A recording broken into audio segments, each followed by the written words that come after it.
Thank you, Jonas.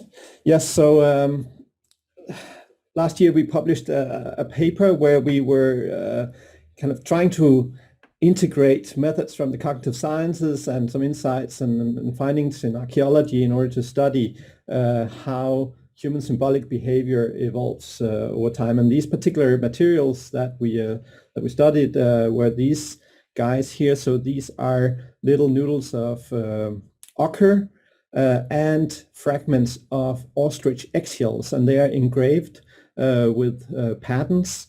You can see here that the items, the eggshell items, are from the Diepkloof rock shelter here in South Africa, and the ochres are from the Blombos cave.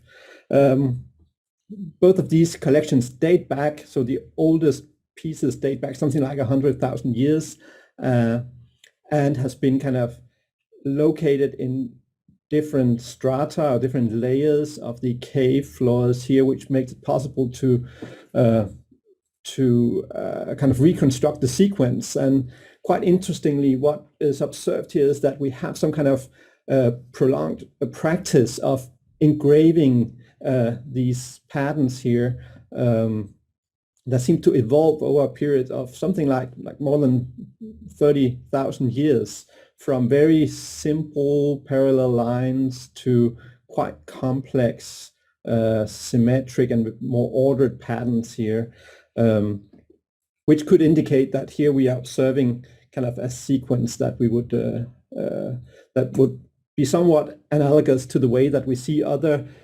cultural technologies evolve from more simple to more kind of complex instantiations. And what we kind of suggest here is that what we observe is the kind of gradual refinement of tools for the mind, or symbolic tools. However,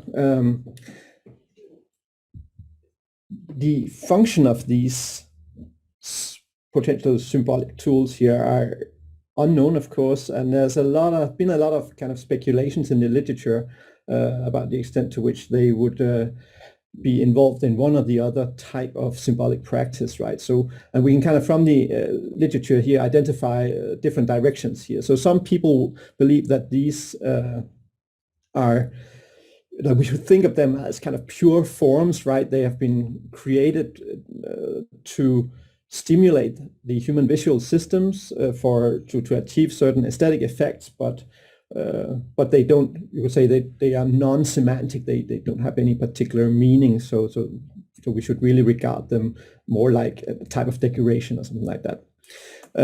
Other people have gone somewhat further in suggesting that maybe there's some kind of element of style here, so maybe did they not only kind of they were not only pure forms, they also had some kind of connotation. They would kind of mark the group identity of the group where they were produced. So they would have this kind of, they would be carriers of you would say cultural traditions. Here, sometimes in archaeology, we differentiate between passive style, which can kind of originate from pure drift, and more active style, where people are purposefully trying to reproduce the patterns of their group to actively signify group identity.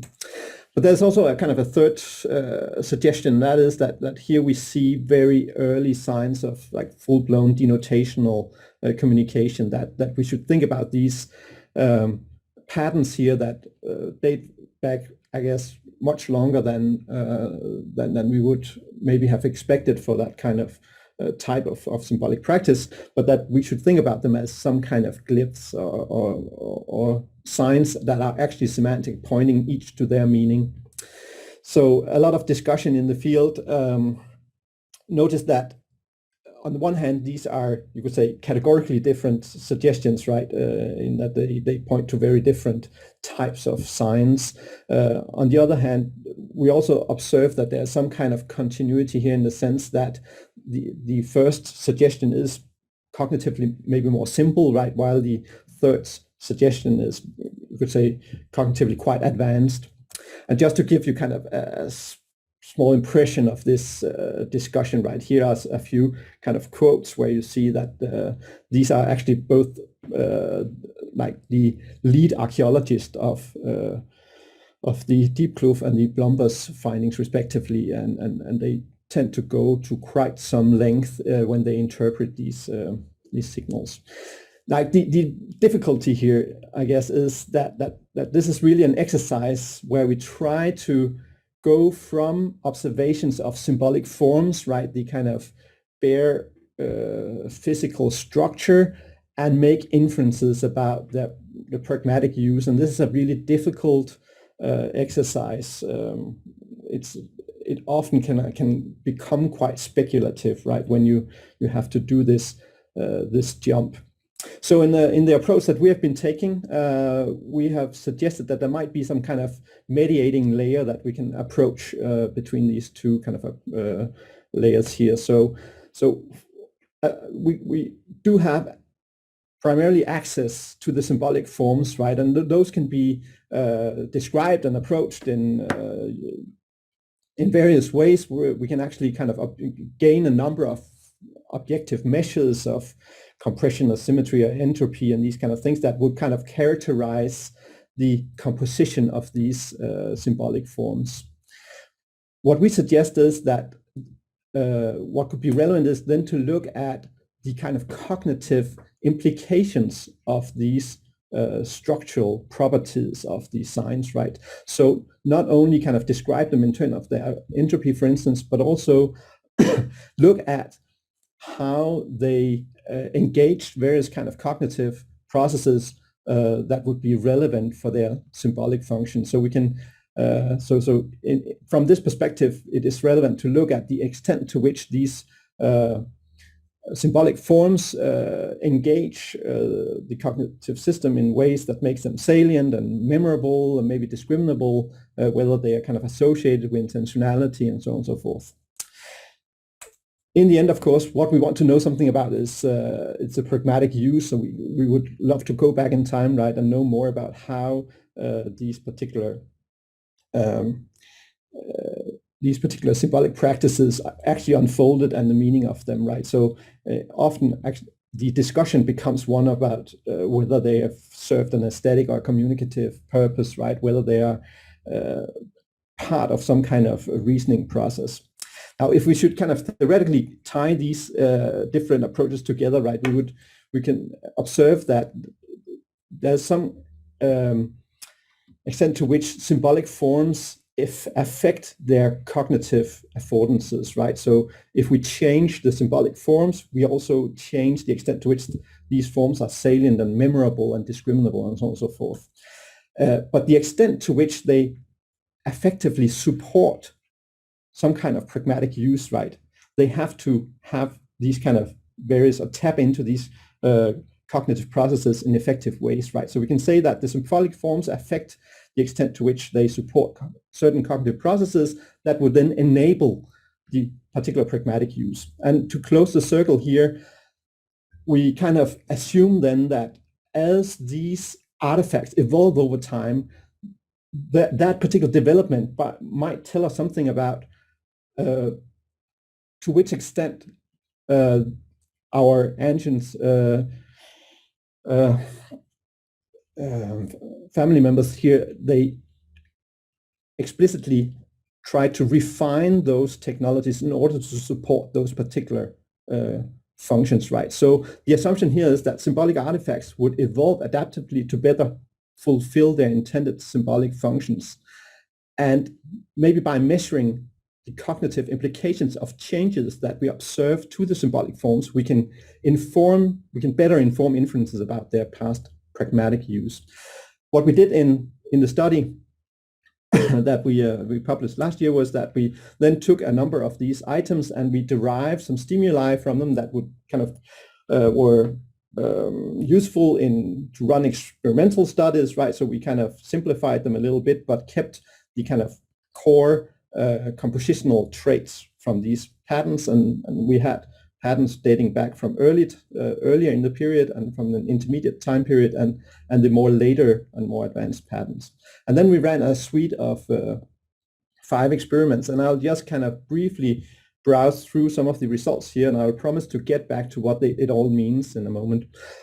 But we observed that they actually indeed became more salient to the human visual, low-level human visual system, that they over time actually became recognized as increasingly intentional, that is purposefully made by another human being, that they over time became easier to remember and reproduce, also that it became increasingly easy to recognize them as, or recognize their style, so recognize a sign as belonging to a particular group of signs. However, we did not recognize that they over time became easier to discriminate from each other, and we have certain interpretations of that. So all in all, in this study, kind of we observed that the patterns here, they evolved adaptively to become more salient, to become easier to recognize as purposefully made by another human, that they are easier to remember and reproduce, and so on and so forth. Now this we take to support the idea that that from the kind of different ideas reflected in the literature, that at least they could have served an aesthetic function as decorations, and maybe also they could kind of subserve some kind of role as carrier of group identity. Now, we did not really observe them to become more discriminable, and we kind of take that as an indication that maybe they did not serve this role as full-blown denotational symbols, as also suggested in the literature. Now, of course, from our perspective, and possibly this resonates with this particular group, we would assume that this development that we observe is driven by cultural mechanisms, right? But we cannot actually tell from this particular approach that we have taken here. So in this follow-up study that I will present today, we are interested in whether we can kind of start tapping into some of the mechanisms that drive cultural change here. And I guess this discussion is kind of familiar with to many of you, but I guess there's some discussion in the literature in terms of what are the kind of more fundamental processes by which something like our symbolic behavior have evolved over time, how much weight we can put on biological evolution, how much weight we can put on cultural evolution, right? And in this particular, this is portrayed by Morten Christensen and Nick Chater here in this particular article. In this particular work, we ask, so could the particular development that we observe here in the case of the Blombos and Diepkloof engravings, could that be a product of a cultural transmission process? So would a cultural transmission process give rise to these particular kind of changes that we have observed, right? And in order to answer that question, we ask also, can we maybe simulate similar kind of developments in a lab setting? And the prediction here is that if we subject participants to a transmission chain where people have to reproduce these patterns over several generations, we might observe you could say changes that follow the same direction, so kind of resembles the historical trajectory that we have observed with these items. So what we do is we see the older patterns from the Diepkloof and Blombos materials here, and then we have people reproducing those patterns through several generations in order to see the changes there. And then we inspect the changes, and we also, so we want both to look at kind of the structural changes, but also you could say the cognitive implications of those changes again. So here are some preliminary results. So we have collected the data. We are still kind of in the analysis phase. But what we observe here, so over here we have 2 items, so 2 of the stimulus items. These are outlines of very early patterns that from the archaeological records, and we then observe that as we ask participants over multiple generations to reproduce these, so we present them very briefly, we take them away, they have them to reproduce them from memory, and we see the development here as this happens serially over 8 generations. The same goes on here. And I guess what I would like to pay attention to is the way in which we see some developments that are maybe not too dissimilar from the developments that we observed in the original archaeological records here. So from a situation where we have quite simple patterns here consisting of parallel lines, maybe with some that are angled a little bit here, we arrive at a situation where we see this kind of very structured and ordered, but also more complex patterns. If we now approach the level of the symbolic forms, right, we can do these kind of structural measures and observe that indeed the entropy of line position and orientations increase over time, so they become more complex. We can also observe that there are more kind of a tendency to that line starts to touching and connecting to each other, something that we also observe when we do structural analysis of the original patterns. But we also want to look at whether we kind of can observe the same kind of cognitive implications here. So we run these 5 studies again, and let me provide just a little bit more detail this time. So in order to address the relative saliency of the patterns, we use something called the continuous flash suppression. It has the stimulus fading in once you use a mirror stereoscope that divide up your visual field, so you can present the stimuli to one eye while you flicker these colorful dots to the dominant eye, and then you measure the time it takes for people to report that now they see the stimulus. So here we are measuring the time to emerge, and the shorter reaction time we get, the more salient is the stimuli. We also look at intentionality, and here we use just a 2-item force choice. So we ask people to indicate which of 2 competitor stimuli are more likely to have been produced intentionally by another human. Our prediction here is that the further we get into the generations here, we would see higher intentionality ratings. We also test memorability, and here we show a pattern for a brief time period, and then we ask people to reproduce that pattern by placing 6 lines and rotating these lines to make a copy of the stimulus pattern here. And here we measure the copy error, so we take the copy that the participant makes and compare it to the original. Again, this is over many trials, right? And the prediction is that we would observe over time less error. That would kind of be an indication that as we go through the generations here, the patterns start to distort in a way that makes them more memorable and easier to reproduce. We also look at style. So here we have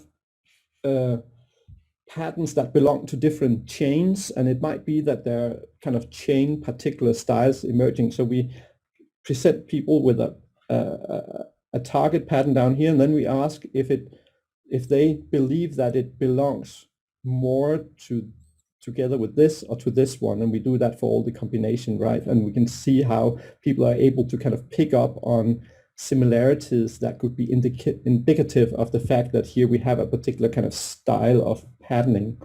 So the prediction is that over generations we might observe these responses to become more accurate. And then in the end we have kind of a discriminability experiment here. So we present again 2 competitors and a target, and you have to answer as fast as possible whether this target is identical to one or the other here. I noticed that sometimes we had kind of rotated the original or the target figure here. Here it's difficult to form any very precise predictions, because this was where we in the original studies saw that we actually had a kind of a flat curve, that we did not observe them to become more discriminable over time. But what we measure here is reaction time. So let's look at some of the results here, and these are still kind of being analyzed, but we have some indications of results already. And what we observe for the saliency is that we have quite weak results here, but we do have, you could say, a trend going in the same direction, at least as the former study. That is, there's some kind of indication that over time these patterns do become more salient to the human eye. We also observe that they become increasingly recognized as purposefully made by humans, so they kind of denote, or not denote, but they are recognized as being more intentional as we go through generations, right?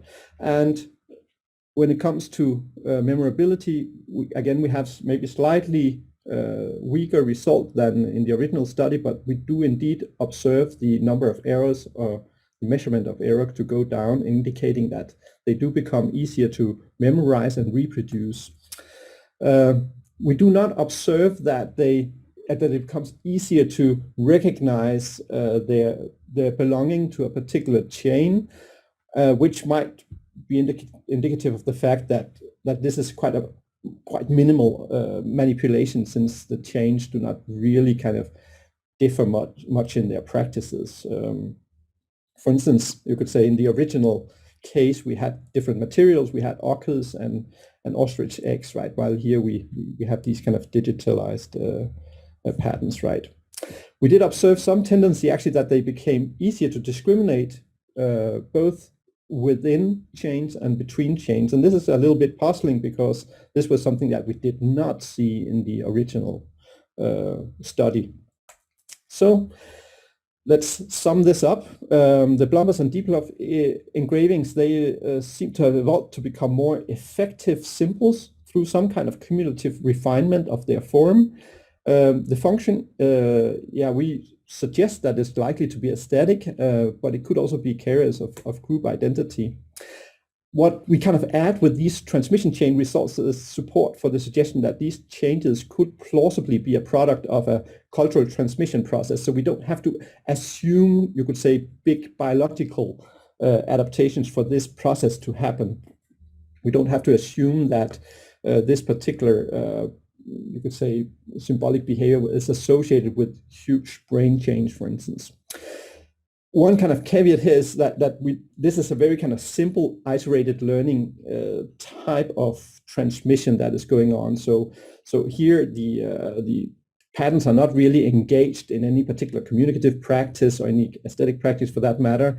We just ask our participants to kind of remember and reproduce them, right? So I guess a logical follow-up here would be to try to introduce them in different types of contexts.